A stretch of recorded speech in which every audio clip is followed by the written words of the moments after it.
द्वितीय वर्ष के सभी विद्यार्थियों का एक बार फिर स्वागत है राजकीय महाविद्यालय रायपुर के यूट्यूब चैनल पे।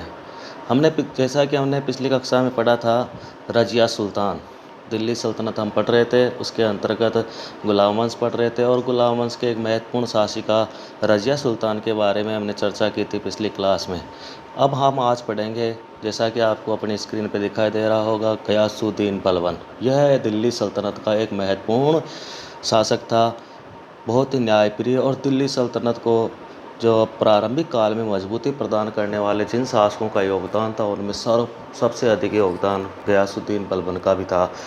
बहुत ही महत्वपूर्ण शासक जिसने दिल्ली सल्तनत को एक मजबूत राज्य के रूप में परिणत किया, साथ ही साथ दिल्ली सल्तनत की मंगोलों से सुरक्षा प्रदान की। तो हम देखते हैं कि थोड़ा इससे पहले देखते हैं कि रज़िया सुल्तान की, जैसा कि हमें पता है कि रज़िया का एक महिला होने के कारण और एवं उनके जो सरदार थे या अमीर थे, उनकी महत्वाकांक्षाओं के कारण रज़िया सुल्तान को पराजित कर दिया जाता है और बाद में वो एक डाकुओं के गिरोह के द्वारा मारी जाती है। उसके बाद हमने देखा कि उसका भाई जो था बहराम, वो दिल्ली सल्तनत की गद्दी पे बैठता, परंतु वो भी बिल्कुल अयोग्य था। उसके बाद नासिरुद्दीन महमूद नामक एक व्यक्ति दिल्ली सल्तनत की गद्दी पर बैठता है। ये भी बिल्कुल अयोग्य था और वो जो तुर्की सरदार थे, दिल्ली सल्तनत के मुख्य जो पदाधिकारी थे, वो चाहते भी यही थे कि दिल्ली की गद्दी पे कोई कमज़ोर सुल्तान बैठे, ताकि उनकी जो सत्ता है, उनका जो पावर है, उनका जो आधिपत्य है वो बना रहे। इसलिए जानबूझ के दिल्ली की गद्दी पर बिल्कुल अयोग्य व्यक्ति को दिल्ली सल्तनत की गद्दी पे बिठाया गया था। ऐसा ही नाम था नासिरुद्दीन महमूद। नासिरुद्दीन महमूद बिल्कुल सीधा साधा व्यक्ति था, है ना। अपना जीवन यापन करने के लिए वो राजकोष से पैसे नहीं लेता था। कहते हैं कि वो कुरान की प्रतियां लिख के अपना जीवन यापन करता था। तो नासिरुद्दीन महमूद के समय ही एक महत्वपूर्ण व्यक्ति का उदय होता है, जिसका नाम है बलबन। क्या नाम है?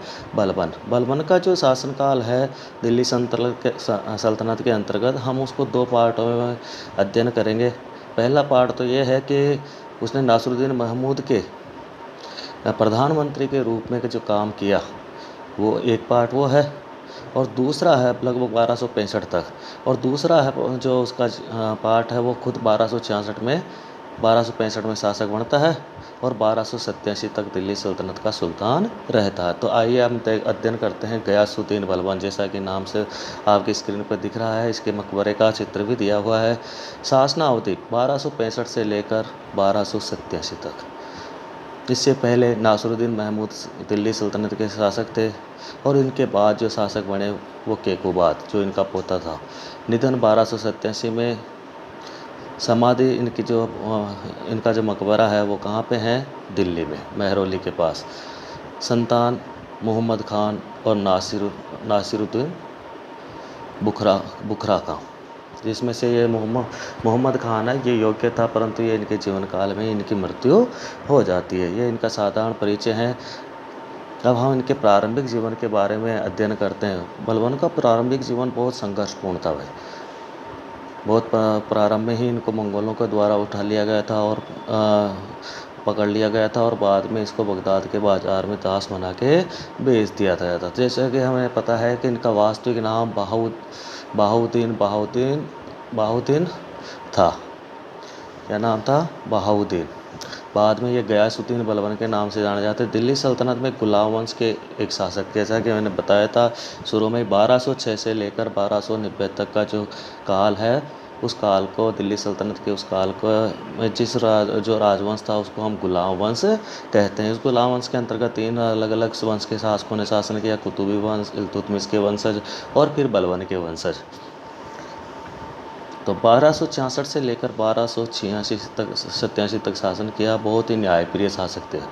बलबन का प्रारंभिक जीवन मैंने बताया था कि वो बहुत ही कष्टपूर्ण था। ये इलबारी जाति का तुर्क था। जिस जाति का इल्तुतमिश था, जिस जाति का यह तुर्क था, उसकी जन्म तिथि के बारे में कोई जानकारी नहीं है। उसके पिता उच्च श्रेणी के सरदार थे, परंतु बाल्यकाल में ही मंगोलों के द्वारा इसको पकड़ लिया गया। बाद में इसको दास बना के बगदाद के बाजार में बेच दिया गया। भाग्य चक्कर से उसको भारतवर्ष लाया गया दास के रूप में, और सुल्तान अल्तमश, जिसको हम इल्तुतमिश भी कह सकते हैं, अल्तमश मतलब इल्तुतमिश, भाग्यवश इसको किसने खरीद लिया? इल्तुतमिश ने। ये ध्यान रखना भाई, इसको इल्तुतमिश द्वारा खरीद लिया गया, दया कर ली गई और इसको मोल ले लिया गया। स्वामी भक्ति और सेवा भाव के फलस्वरूप वह निरंतर उन्नति करता गया, यहाँ तक कि सुल्तान ने उसे चहलगन दल में सम्मिलित किया। चहलगन दल मैंने बताया था, चालीसा भी कहते हैं इसको, तुर्कान चहलगन भी कहते हैं और चालीसा भी कहते हैं, मैंने बताया ना। इसका निर्माण इल्तुतमिश के द्वारा किया गया। अपने जो प्रमुख जो दास थे, उन दासों को लगभग उनकी संख्या 40 मानी जाती है, इसलिए उसको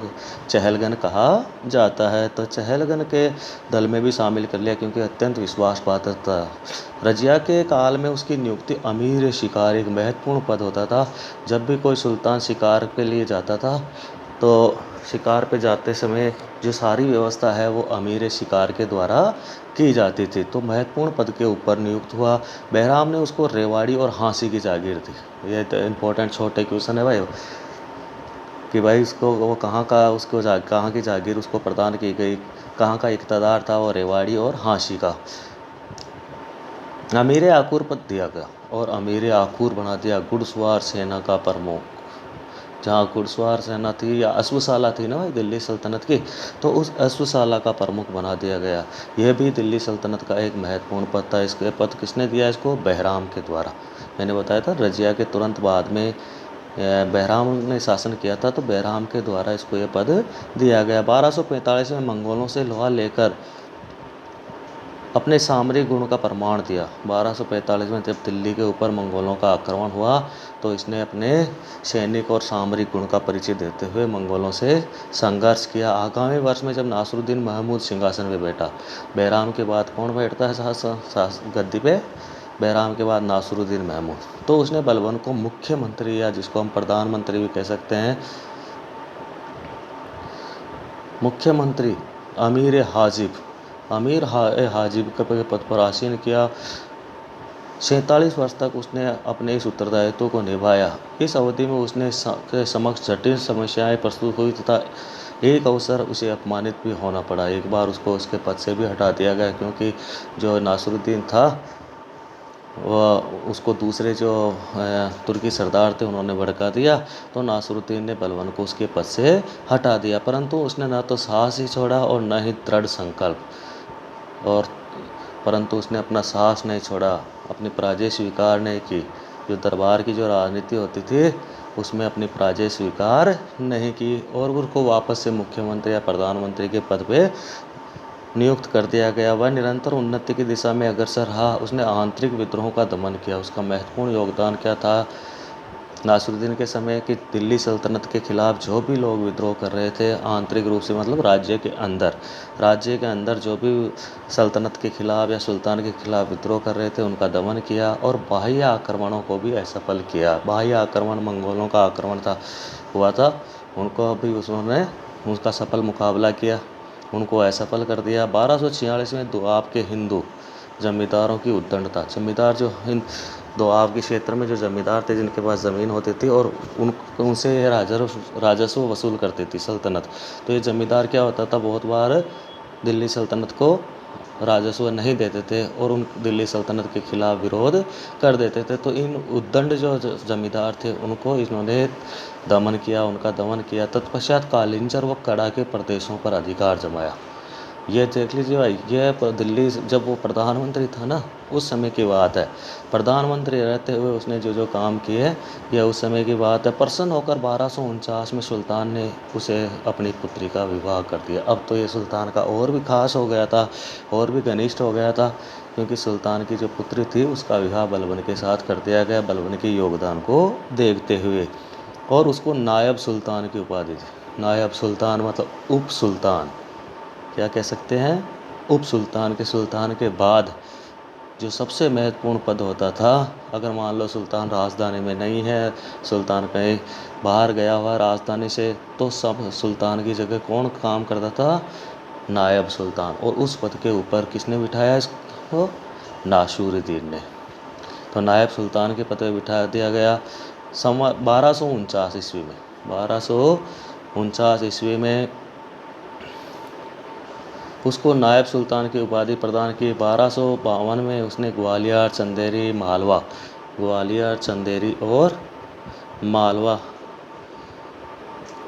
मालवा पर अभियान किए और प्रतिद्वंदियों की ईर्ष्या और द्वेष के कारण 1 वर्ष तक वह पदच्युत रहा, परंतु शासन व्यवस्था की बिगड़ती स्थिति को देखकर सुल्तान ने उसे वापस बहाल कर दिया। जैसा मैंने पहले बताया था कि उसके प्रतिद्वंदी थे जो दरबार में, वो उससे ईर्ष्या करते थे क्योंकि बाबर और ये सॉरी बलबन वो जल्दी पदोन्नति प्राप्त करता जा रहा था। न तो वो बलबन राजवंश का था, एक गुलाम होते हुए भी उसने एक अच्छी अपनी राज दरबार में अच्छी स्थिति बना ली थी, निरंतर पदोन्नति प्राप्त कर रहा था। तो उसके जो साथी जो दूसरे सरदार थे वो उनसे ईर्ष्या करते थे और इसके कारण उन्होंने क्या किया, नासिरुद्दीन को बलबन के खिलाफ भड़का दिया और उससे उसको 1 साल के लिए नायब के पद से पदच्युत करा दिया। परंतु सुल्तान को बाद में एहसास हो गया कि सल्तनत का जो शासन है उसको बलबन ही संभाल सकता है, इसलिए सुल्तान ने विवश होकर उसे फिर से वापस उसके पद के लिए बहाल कर दिया। दोबारा राज्यभार संभालने के पश्चात उसने उद्दंड अमीरों को नियंत्रित करने का प्रयास किया।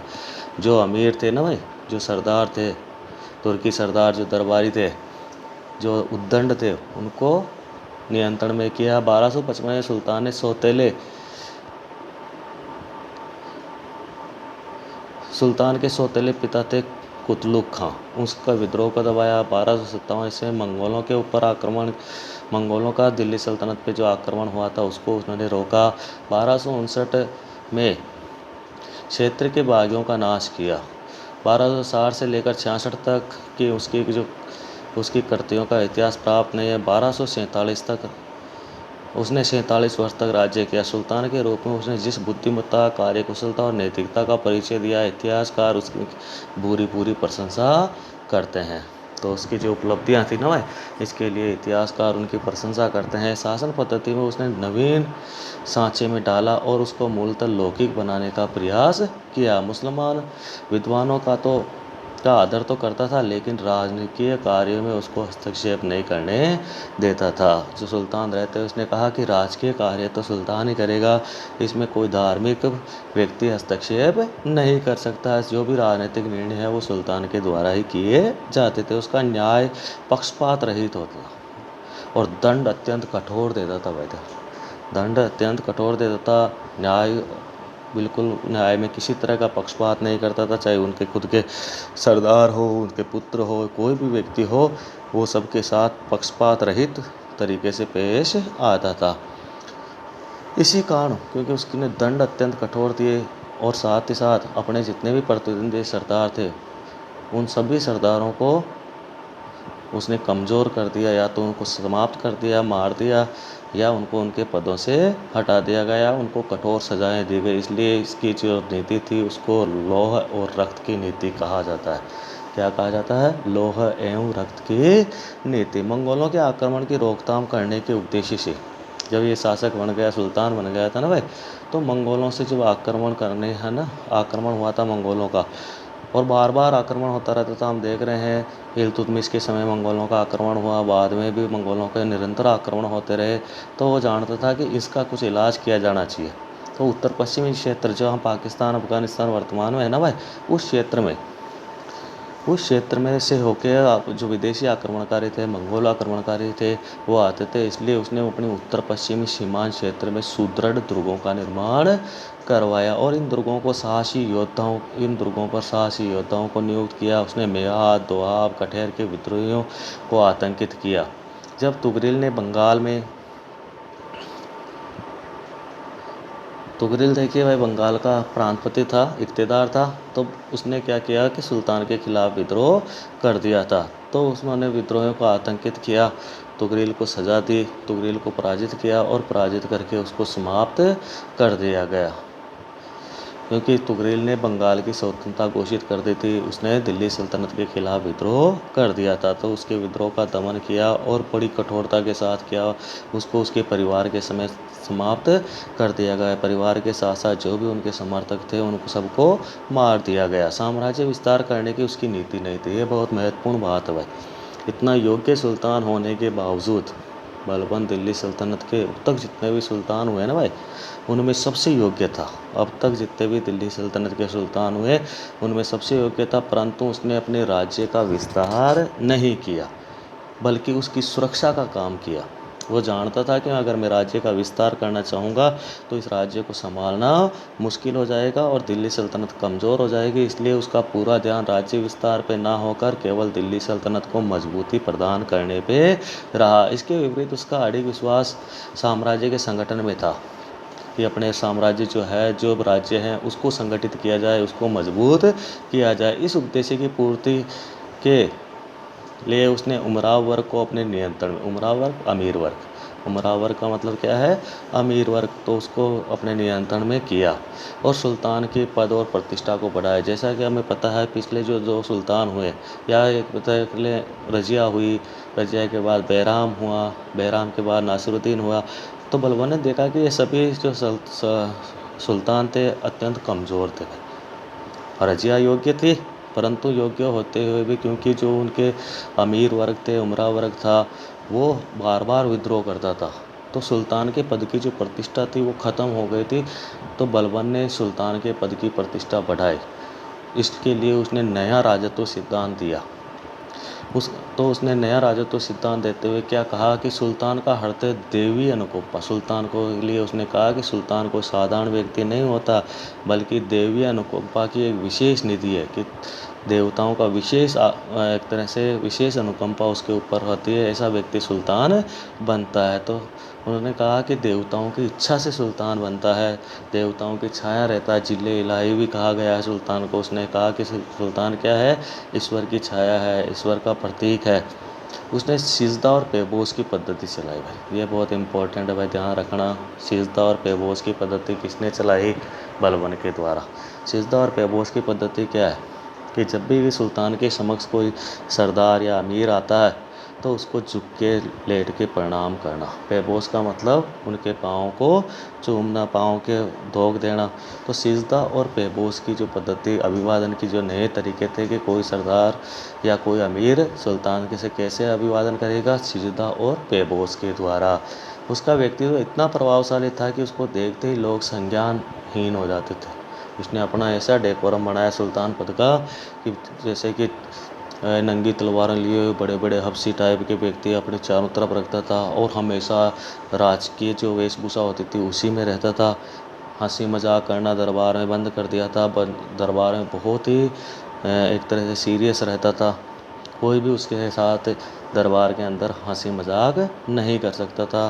साथ ही साथ अपने दरबारियों के अलावा परिवार के साथ भी इसी तरह से बर्ताव करता था। उसने सेना में सुधार का काम किया, दुर्बल और वृद्ध सेनानायकों को हटाकर उनकी जगह वीर और साहसी जवानों को नियुक्त किया। वह तुर्की जाति का एकाधिकार का प्रतिपालक था भाई। वो चाहता था कि भाई कोई भी साम्राज्य का महत्वपूर्ण वो पद है, सल्तनत का महत्वपूर्ण पद है, उच्च पद है, उन सभी उच्च पदों के ऊपर केवल तुर्की जाति के व्यक्तियों को, किसको, केवल तुर्की जाति के व्यक्तियों को नियुक्त किया जाए। निम्न जाति के जो व्यक्ति होते थे उनको वो प्रशासन में नियुक्त नहीं करता था, तथा उच्च पदों पर अतुर्क लोगों को, जो तुर्क नहीं होते थे, उनको नियुक्त नहीं करता था, और जो पहले नियुक्त थे उनको भी उनको पदों से हटा दिया गया। कीर्ति और यश प्राप्त कर वह 1287 के मध्य पर लोग सिधार गए। बलबन के दरबारी कवि अमीर खुसरो और अमीर हसन थे। ध्यान रखना, उसके दरबारी कवि थे अमीर खुसरो और अमीर हसन। नासिरुद्दीन महमूद ने बलबन को उलुग खां की उपाधि था। ये भी बहुत इंपॉर्टेंट क्वेश्चन है कि बलबन को उलुग खां की उपाधि किसने दी, नासिरुद्दीन महमूद ने। बलबन ने फारसी त्यौहार नौरोज़ को मनाया, क्योंकि बलबन ने अपना राजत्व सिद्धांत दिया ना, उसमें कहा अपने आप को फारसी पौराणिक वीर था, उसका वंशज अपने आप को घोषित किया। तो अपने दरबार को बिल्कुल फारसी तरीके से सजाया उसने, और साथ ही साथ फारसी जो त्यौहार थे, फारसी रीति रिवाज थे, उनको उन्होंने अपनाना शुरू किया। नवरोज़ क्या, फारसी लोग जो है ना नववर्ष मनाते थे, उसको नवरोज़ कहते थे, तो ये मनाना उसने शुरू किया। सिजदा और पेबोस को लेट कर सम्मान दे, पेबोस एक ही प्रकार के सम्मान करने की पद्धति थी जिसमें सुल्तान को लेट कर सम्मान दिया जाता था कि कोई भी दरबारी सुल्तान के सामने आएगा तो वो दंडवत होकर सुल्तान को वहाँ प्रणाम करेगा। सुल्तान का ताज और पैर चूमते थे। बलबन दिल्ली की मंगोल आक्रमण से रक्षा करने में सफल रहा और बलबन ने प्रारंभ में ही तुर्कान चहलगानी, जो मैंने बताया था, तुर्कान चहलगामी क्या इल्तुतमिश ने निर्माण किया गया था। 40 प्रमुख जो गुलाम थे, जो उनके सहयोगी थे, उन सहयोगियों से मिला के एक संगठन बनाया था जिसको तुर्कान चहलगानी या चालीसा भी कहा जाता है।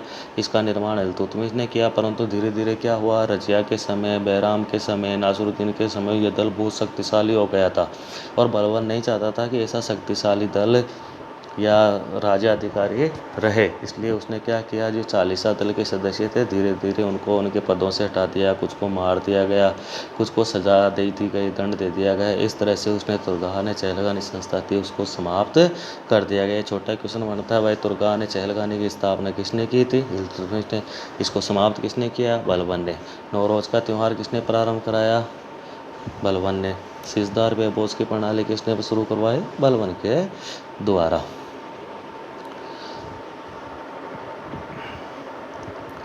तो ये आज हमने बलबन का अध्ययन किया। अगली कक्षा में हम आगे और दूसरा अध्ययन करेंगे। आज के लिए बस इतना ही।